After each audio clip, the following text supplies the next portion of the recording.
की इस बुलेटिन में स्वागत है आपका। मैं हूं रचना रावत। तो चलिए शुरू करते हैं खबरों का सिलसिला।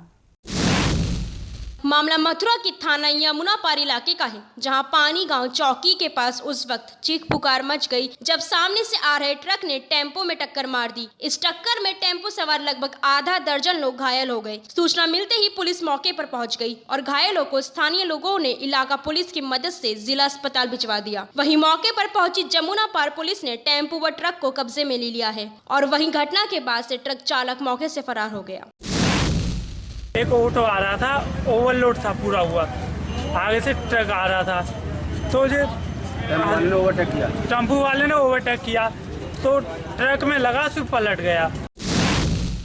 लखीमपुर खीरी के पलिया तहसील में जिला अधिकारी और एसपी की अध्यक्षता में चलाए जा रहे तहसील दिवस में चकबंदी की जमीनों पर पंजाबियों ने अवैध कब्जा कर लिया है, जिसको लेकर ग्रामीणों ने जमकर प्रदर्शन किया। ग्रामीणों का आरोप है कि पलिया तहसील के ग्राम पटीहन में पूरी ग्राम सभा में अपने हक के लिए सभी ग्रामीण परेशान हैं, जिसमें उन्होंने अपने हक के लिए इस बात की शिकायत की, परंतु अभी तक कोई सुनवाई नहीं हुई है। साथ ही उन्होंने अपनी जमीनों की पैमाइश की जाँच की भी मांग की, जिससे उनका हक उन्हें मिल सके। उनकी शिकायतों को संज्ञान में लेते हुए जिला अधिकारी आकाशदीप ने तत्काल जांच के लिए आदेश दिए हैं। हमको लोग चंदा इकट्ठा कर रहे हैं मरवाने के लिए कि इसको मरवा दो तो हम लोग जमीन बचा पाएंगे, नहीं बचा नहीं पाएंगे। अच्छा, इसकी सूचना आपने कैसे मिली आपको? मैंने कप्तान साहब को दे आया हूँ। क्या इसकी सूचना कैसे मिली आपको? ये हमको ऐसे लोगों ने बताया है कि अज्ञात लोगों ने बताया है जी। इसकी सूचना क्या पुलिस प्रशासन को दी है आपने? जी, हमने दी है, कप्तान साहब को दी है।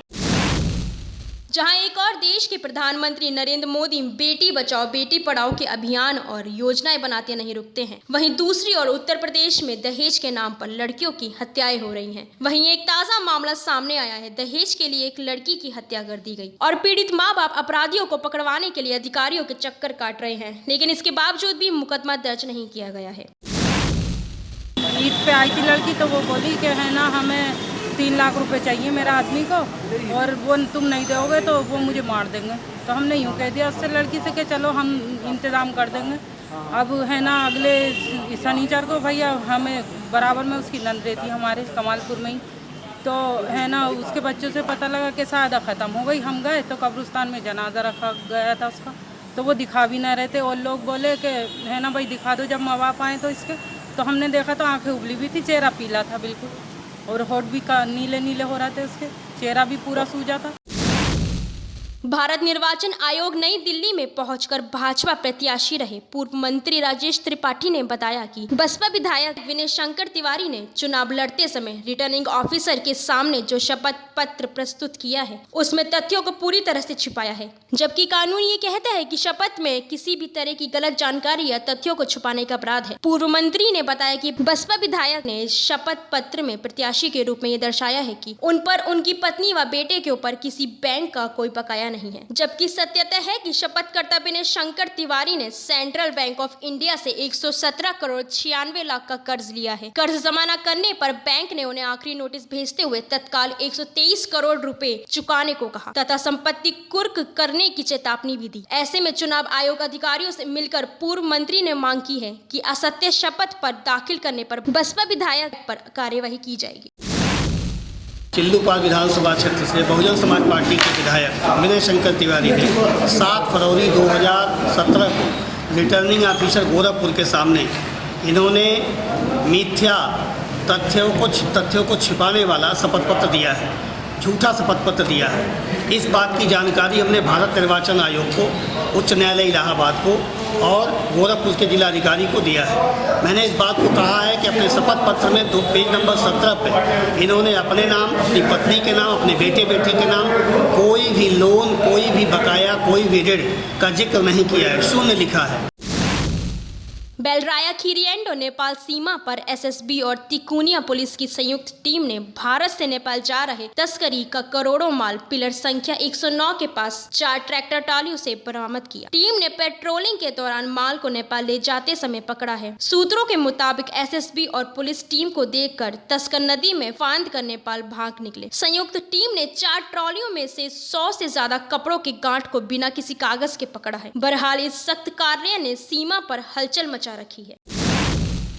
लखीमपुर खीरी जिले के निघासन क्षेत्र के खेत में अज्ञात शब्द मिलने से इस क्षेत्र में सनसनी फैल गई, जिसकी खबर मिलते ही मौके पर पहुंचे सीओ सविरत्न गौतम और चौकी प्रभारी ने शव को कब्जे में लेकर जांच शुरू की। उसके बाद शव की पुष्टि हुई, जो कि निघासन के ही तमोलिन पूर्वा का निवासी है, जिसका नाम धनीराम है। इस बात की खबरें सुनकर उसके परिजनों में हड़कंप मच गया, जिसके बाद पंचनामा भरकर शव को पोस्टमार्टम के लिए जिला अस्पताल भेज दिया गया। धनीराम की एक डेड बॉडी मिली है। ये परसों दोपहर के 2 बजे से घर से अपने लापता था। घर से गया था घास छीलने के लिए, लेकिन घर वालों ने सोचा कि वापस लौट के आ जाएगा, लेकिन वो नहीं आया। दूसरे दिन उन्होंने उसको ढूंढने की प्रयास किया, लेकिन वो नहीं मिला। फिर उसके बाद में आज बिरजू लोधी के खेत में, धान के खेत में इसकी लाश पड़ी मिली। तो सब लोग वहाँ गए, उन्होंने मौके पर देखा तो लाश थी। उन्होंने तुरंत पुलिस को सूचना दी, पुलिस मौके पर पहुँची और उस लाश को पोस्टमार्टम के लिए भेज दिया है। उत्तर प्रदेश में कांवड़ यात्रा को सकुशल संपन्न कराने के लिए मेरठ से लेकर सहारनपुर तक कांवड़ यात्रियों की निगरानी पुलिस द्वारा हेलीकॉप्टर से की जा रही है, जिसके मद्देनजर लखनऊ से एक हेलीकॉप्टर मेरठ भेजा गया है, जो मेरठ रेंज में कांवड़ यात्रा पर निगरानी कर रहा है। लखनऊ से हेलीकॉप्टर आते ही मेरठ जोन के एडीजी ने हेलीकॉप्टर के जरिए सहारनपुर तक कांवड़ मार्ग की निगरानी की। इस हेलीकॉप्टर के लिए एसएसपी मेरठ को नोडल अफसर बनाया गया। कांवड़ यात्रा को सकुशल संपन्न कराने के लिए 2000 पुलिस के जवान, 500 दरोगा तथा 3 दर्जन से अधिक राजपत्रित अधिकारी सुरक्षा व्यवस्था में लगाए गए हैं। ये एक हेलीकॉप्टर हम लोगों को मिला है, जो 4 दिन के लिए मिला है। बेसिकली जो हमारे एडी जोन महोदय हैं, ये उनके अंडर रहेगा। और ये जितना भी यहाँ पश्चिम में जो ज़िले हैं इस जोन के, जिनमें कांवड़ का मूवमेंट है, उनकी एरियल सर्विलांस के लिए ये मिला है। आज श्रीमान एडीजी जोन महोदय के द्वारा इसमें सहारनपुर और मुजफ्फरनगर जिलों का सर्विलांस किया गया है। मेरठ के नगर निगम कार्यालय में उस वक्त हंगामा हो गया जब कुछ शिकायतकर्ता गंदगी की शिकायत करने के दौरान अपर नगर आयुक्त के साथ भिड़ गए। हंगामा इतना बढ़ गया कि अपर नगर आयुक्त ने थाने में फोन कर पुलिस बुला ली। पुलिस के आने के बाद मामला शांत हुआ। अपर नगर आयुक्त के साथ हो रही तूतू मैमे की वीडियो सोशल मीडिया में जमकर वायरल हो रही है। वहीं इस मामले में एसएसपी मेरठ मंजिल सैनी ने अपर नगर आयुक्त की ओर से दी गई तहरीर पर मुकदमा दर्ज कर लिया है। जो गंदगी के माहौल के चक्कर में महावीर समाज में जो मामला हो रहा है, सारी निकलना घर से बदबू के मारे दुआर हो रहा है। उसी के सिलसिले में हम लोग पहुँचे, बाइक वाल के साथ बदतमीजी की गई। उसके बाद में जब हम सब लोग पहुँचे, नगर आयुक्त साहब से बड़ी संबंधा के दायरे में बात की गई। उसके बाद में उन्होंने जो सारी बात उन्होंने सुनी, जो हमारा मामला उससे बराबर हो गया, हम चल दिए थे।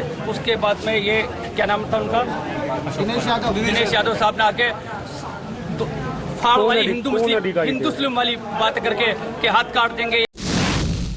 ये एक मामला संज्ञान में आया है, जिसकी वीडियो भी मेरे द्वारा देखी गई है। वीडियो जो वायरल हुई है, इसमें एक कोई युवा सेवा समिति के कुछ लोग हैं जो अनावश्यक एक सरकारी अधिकारी हैं, उन पे दबाव बना रहे हैं किसी काम के लिए। इसमें एक तहरीर आई है उनकी ओर से, नगर आयुक्त कार्यालय की ओर से, जिसमें हम लोगों ने मुकदमा पंजीकृत किया है। और इनका हम लोग LIU के माध्यम से चेक करा रहे हैं कि कौन लोग हैं और ये किस टाइप का इनका संगठन है। उसके अनुसार जो सुसंगत धाराओं में हमने मुकदमा लिखा है, उसके अनुसार इसमें कार्रवाई की जाएगी। इस बुलेटिन में फिलहाल इतना ही। आप बने रहिए इंडिया क्राइम के साथ।